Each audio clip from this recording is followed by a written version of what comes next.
주만나를 사랑해주시는 성도님 여러분, 반갑습니다.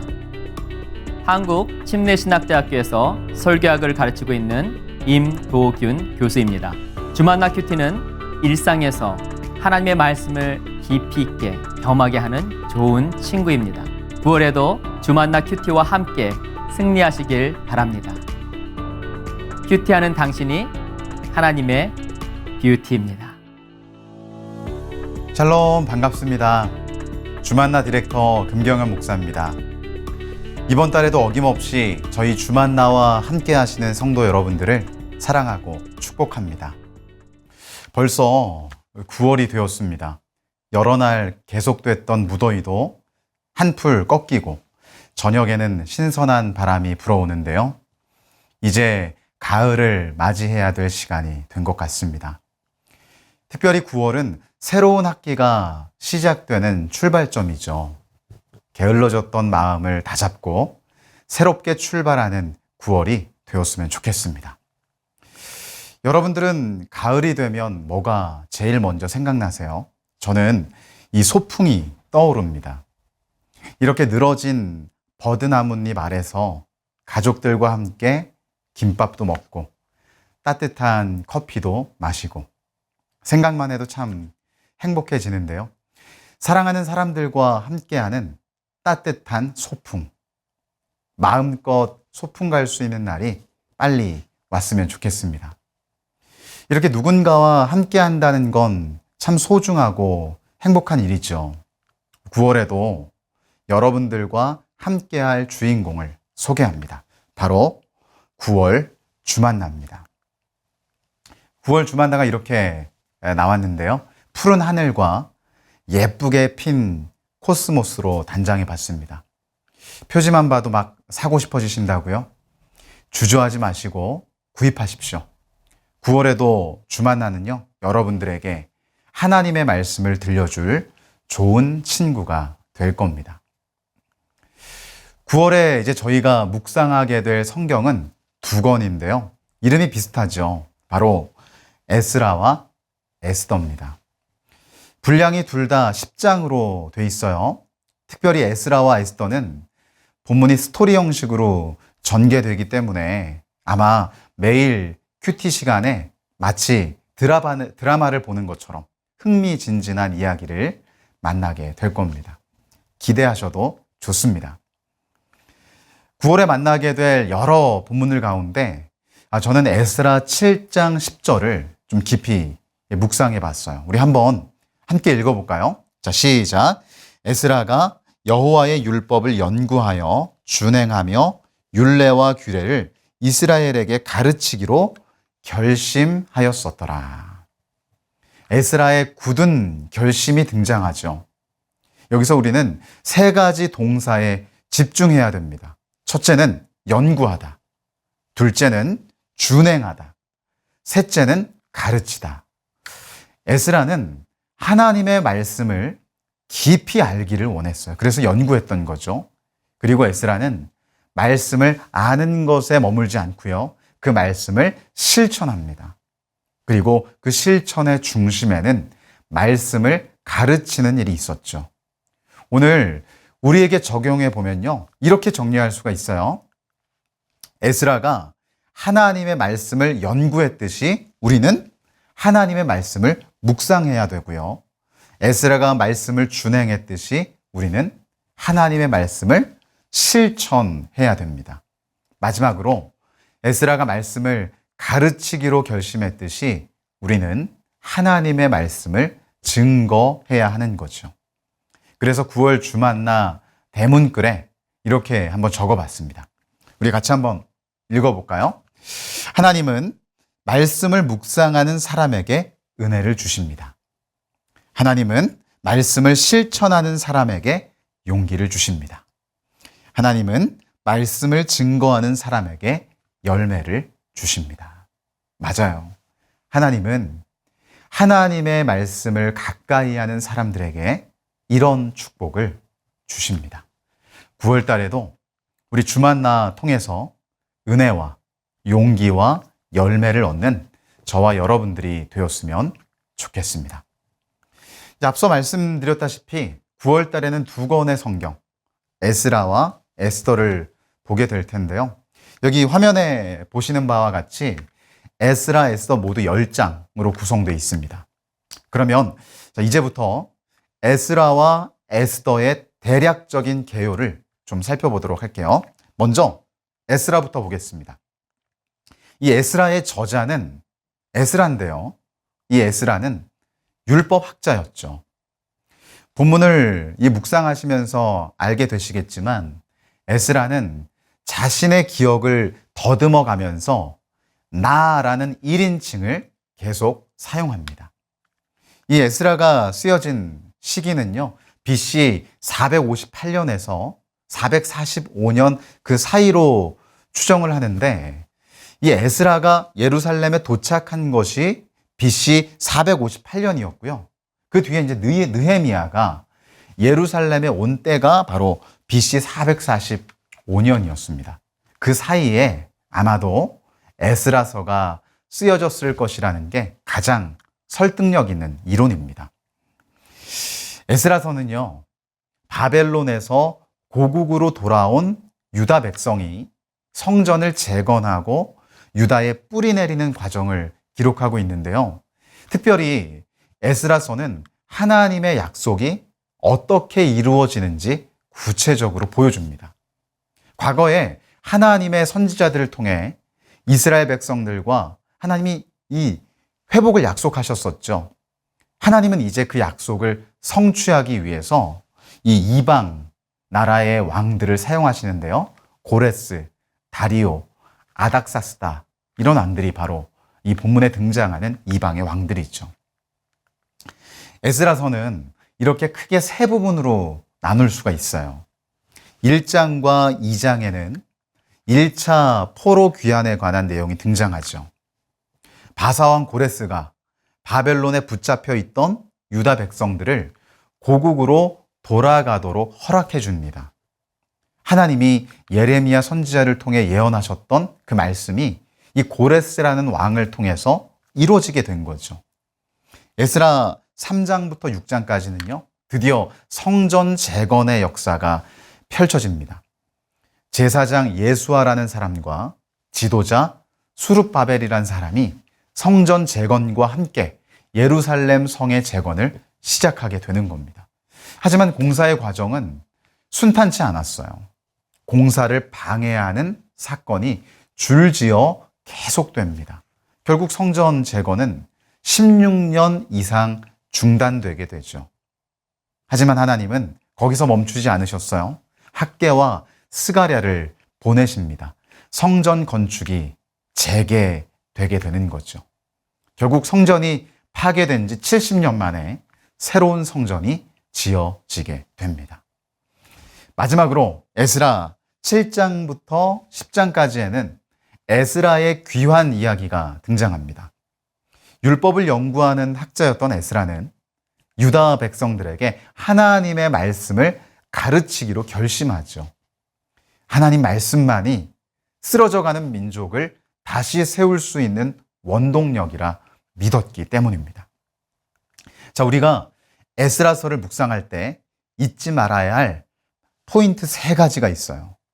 이 3가지 포인트를 중심으로 말씀을 쭉 읽어 내려가시면 훨씬 더 깊은 묵상이 가능해질 겁니다.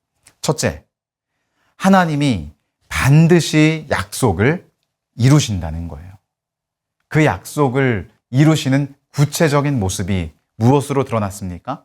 하나님의 약속이 이루어지는 구체적인 모습이 바로 두 번째인 성전 재건에서 일어나는 거예요. 그러면서 마지막 3번째, 하나님은 약속을 이루어 가시는 이 성전 재건을 하실 때 반드시 사람을 세워 일하신다는 사실입니다.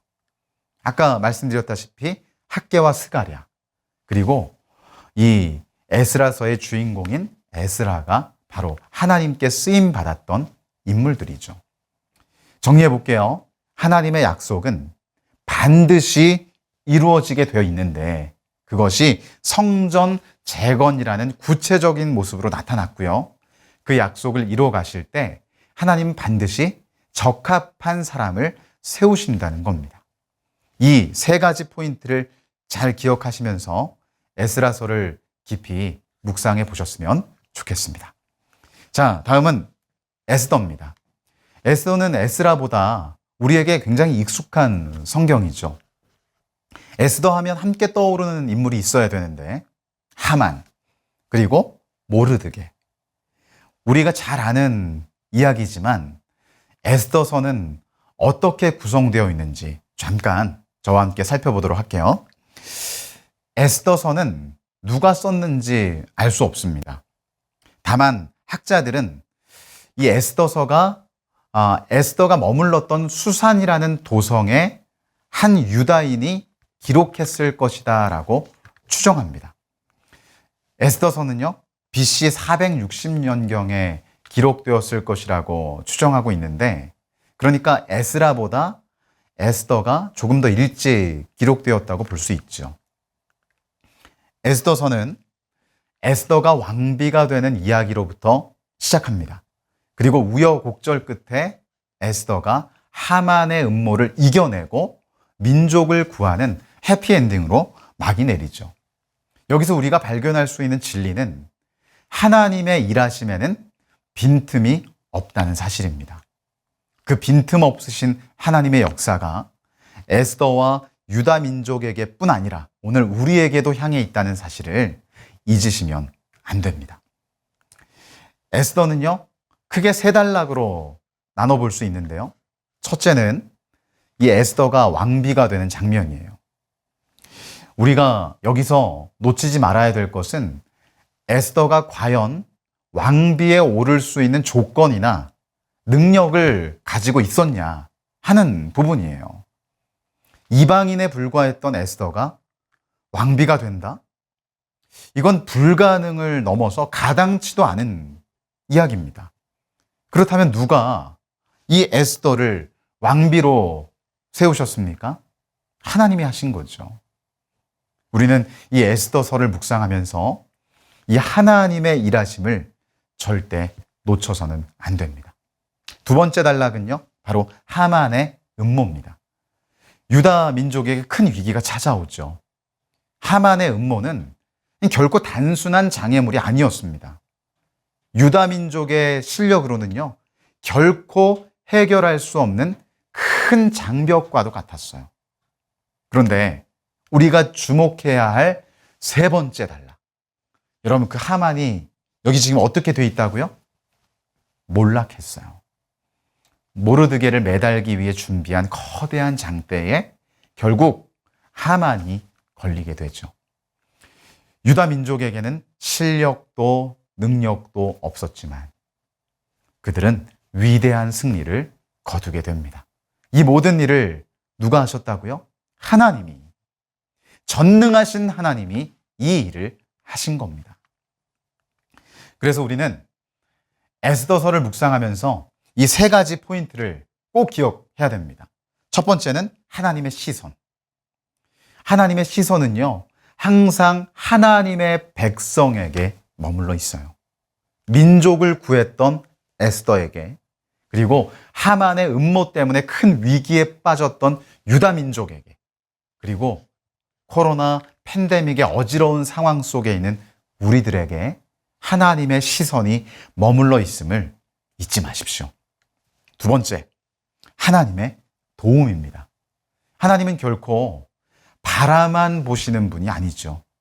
적극적으로 나타나셔서 도움을 주시는 분입니다. 우리 능력으로는 결코 한 걸음도 나아갈 수 없음을 하나님이 잘 아시기 때문에 여러분, 그 하나님 의지할 수 있기를 바랍니다. 마지막 셋째, 하나님의 일하심입니다. 하나님은요, 바라보고 도우시되 구체적으로 일하시는 분이에요. 큰 위기에 빠진 유다 민족을 에스더를 통해 구하셨듯이 하나님은 철저한 계획을 가지고 일하시는 분입니다. 에스더를 묵상하시면서 나를 위해 지금도 일하시는 하나님을 깊이 만날 수 있기를 소망합니다. 자, 이제 에스라서와 에스더서에 등장하는 이 5가지 핵심 메시지 저와 함께 좀 살펴보도록 할 텐데요. 우리 5가지 핵심 메시지를 보면서 여러분들에게 이 묵상에 큰 도움이 되었으면 좋겠습니다. 자, 첫 번째, 우리 함께 타이틀을 읽어보죠. 자, 시작. 역사의 주인은 하나님이시다. 에스라 1장 1절에 이런 말씀이 있죠. 우리 옆에 화면에 나오는데 같이 한번 읽어보겠습니다. 시작. 바사왕 고레스 원년에 여호와께서 예레미야의 입을 통하여 하신 말씀을 이루게 하시려고 바사왕 고레스의 마음을 감동시키심에 그가 온 나라에 공포도 하고 조서도 내려 이르되. 하나님은 예레미야를 통해 예언하신 말씀을 그대로 이루십니다. 바사왕 고레스를 통해 유다 민족의 귀환을 허락하시고요. 예루살렘으로 돌아가 성전을 건축하라고 공포하십니다. 우린 여기서 하나님의 모든 역사와 우주 만물을 다스리고 계신 분임을 우리는 깨달아야 돼요. 그러니까 하나님이 역사의 주인이시고 하나님이 우주 만물을 다스리는 분이라는 것을 우리가 반드시 알아야 돼요. 당시 최고 권력을 가지고 있었던 고레스도 결국 하나님의 지배 아래에 있었습니다. 하나님은 그의 마음을 움직였고 고레스를 통해 하나님의 백성을 회복시키셨죠. 여러분, 자 보세요. 이사야 44장 28절 우리 같이 한번 읽어보겠습니다. 고레스에 대하여는 이르기를 내 목자라 그가 나의 모든 기쁨을 성취하리라 하며 예루살렘에 대하여는 이르기를 중건되리라 하며 성전에 대하여는 내 기초가 놓여지리라 하는 자니라. 하나님의 말씀은 한치의 오차도 없이 성취되고 이루어졌습니다. 그렇다면 이제 우리가 해야 될 일은 뭡니까? 역사의 주인이 되시고 그리고 만물, 우주 만물을 주관하시는 하나님을 믿고 신뢰하고 따르는 겁니다. 하나님이 지금 이 순간에도 우리를 바라보고 계시듯이 저와 여러분도 믿음의 눈을 가지고 하나님을 바라볼 수 있기를 간절히 축원합니다. 두 번째, 말씀으로 힘을 주시는 하나님입니다. 에스라 5장에 나오는 이야기인데요. 우리 함께 에스라 5장 1절 말씀 우리 같이 한번 읽어보겠습니다. 선지자들 곧 선지자 학개와 이또의 손자 스가랴가 이스라엘의 하나님의 이름으로 유다와 예루살렘에 거주하는 유다 사람들에게 예언하였더니. 유다 민족이 고국으로 돌아온 뒤에 성전 건축을 시작했죠. 그런데 항상 그랬듯이 일은 쉽게 되지 않았습니다. 방해꾼이 나타났죠. 백성들은 생각합니다. 아직 성전 건축할 때가 아닌가? 하나님이 막으시는 건가? 우리도 때로 진행하던 일이 막히면 이렇게 생각할 때가 있잖아요. 성전 건축은 이렇게 중단되고 말았습니다. 이때 하나님이 누구를 보내십니까? 학개와 스가랴를 보내세요. 그리고 성전 건축이 그 어떤 일보다 중요하다는 사실을 다시 한번 힘주어 선포케 하시죠. 학개에서 1장 8절 말씀으로 한번 볼까요? 같이 시작. 너희는 산에 올라가서 나무를 가져다가 성전을 건축하라.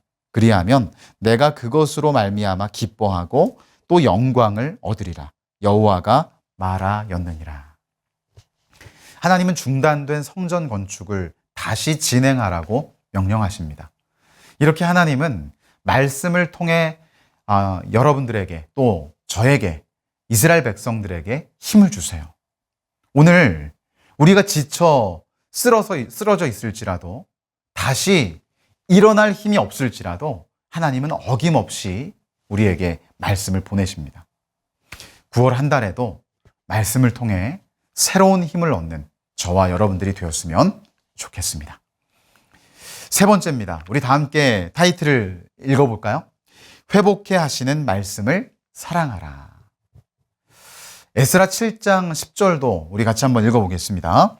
에스라가 여호와의 율법을 연구하여 준행하며 율례와 규례를 이스라엘에게 가르치기로 결심하였었더라. 우리 아까도 살펴봤던 말씀인데요. 에스라 7장에는 하나님께서 에스라를 소개하는 장면이 등장합니다. 에스라는 율법에 능통한 학자였죠.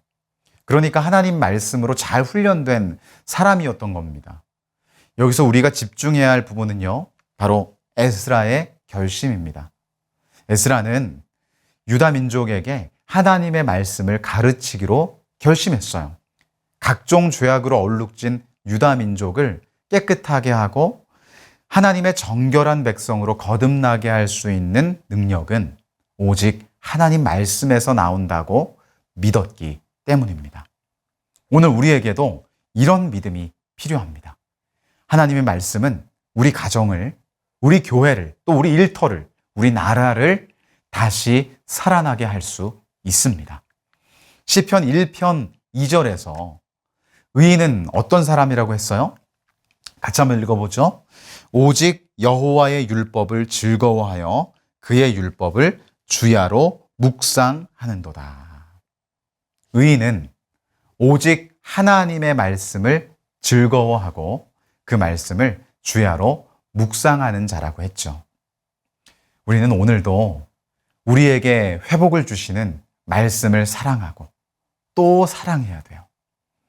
에스라서를 묵상하는 저와 여러분들에게 말씀에 대한 사랑이 가슴속에 채워질 수 있기를 간절히 축원합니다.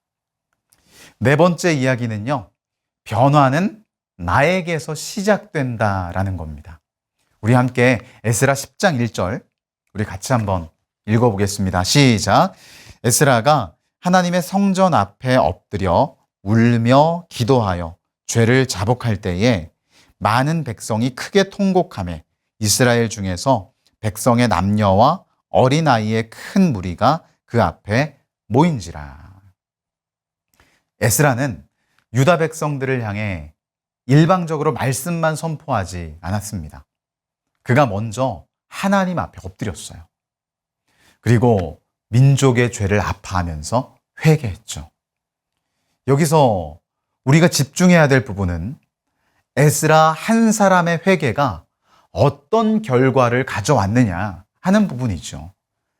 에스라의 진심 어린 회개는 유다의 모든 백성들에게로 번져갔습니다. 남녀노소 할 것 없이 큰 무리가 에스라 주변으로 모였고요. 엄청난 회개 운동이 일어나게 되었습니다. 이렇게 한 사람의 각성은 주변으로 선한 영향력을 흘러보내게 되죠. 느헤미야도 그랬어요. 느헤미야 1장 6절을 한번 볼까요? 같이 한번 읽어보죠. 시작. 이제 종이 주의 종들인 이스라엘 자손을 위하여 주야로 기도하오며 우리 이스라엘 자손이 주께 범죄한 죄들을 자복하오니 주는 귀를 기울이시며 눈을 여시사 종의 기도를 들으시옵소서. 나와 내 아버지의 집이 범죄하여. 이스라엘 자손을 위해 기도하는 느헤미야. 오늘 저와 여러분들이 본받아야 될 모습입니다. 잊지 마세요. 변화와 회복은 누군가 다른 사람을 통해 일어나는 것이 아닙니다. 나로부터 시작되는 거죠. 9월 주만날을 묵상해 가면서 나로부터 시작되는 변화의 간증거리를 하나하나 쌓아가는 저와 여러분들이 되었으면 좋겠습니다. 자, 마지막 5번째, 우리 타이틀을 한번 읽어보겠습니다. 시작. 하나님께 맡기는 삶을 살아야 한다. 에스더의 가장 유명한 구절이죠. 누구나 한 번쯤은 들어봤을 말씀인데요. 우리 에스더 4장 16절 말씀을 함께 읽겠습니다. 시작. 당신은 가서 수산에 있는 유다인을 다 모으고 나를 위하여 금식하되 밤낮 3일을 먹지도 말고 마시지도 마소서. 나도 나의 시녀와 더불어 이렇게 금식한 후에 규례를 어기고 왕에게 나아가리니 죽으면 죽으리이다 하니라. 하만의 음모를 통해 유다 민족이 극심한 위기에 직면하죠. 아까 개요를 살펴보면서도 말씀드렸지만 이 위기는 유다 민족의 힘으로는 도저히 벗어날 수 없는 것이었어요. 이때 에스더가 모르드게에게 유언처럼 남긴 말이 바로 에스더 4장 16절입니다. 우리 그 중에 제가 붉은색으로 마킹한 이 부분 정말 유명한 구절이죠. 죽으면 죽으리이다. 이게 무슨 말입니까? 이 일을 하나님이 하실 줄로 믿고 저는 왕에게 나아가겠습니다. 만약 제가 죽게 된다면 죽겠습니다. 그러니까 하나님께 모든 것을 맡겨드린 거죠. 오늘 코로나 팬데믹 상황에서 너무나 혼란스러워하는 우리의 입술에도 에스더의 간절한 고백이 있어야 되지 않을까요? 극한의 위기 속에 다윗이 남겼던 고백을 보면서 세미나를 매듭지으려 합니다. 우리 같이 시편 37편 5절 같이 한번 읽어볼까요? 시작. 내 길을 여호와께 맡기라.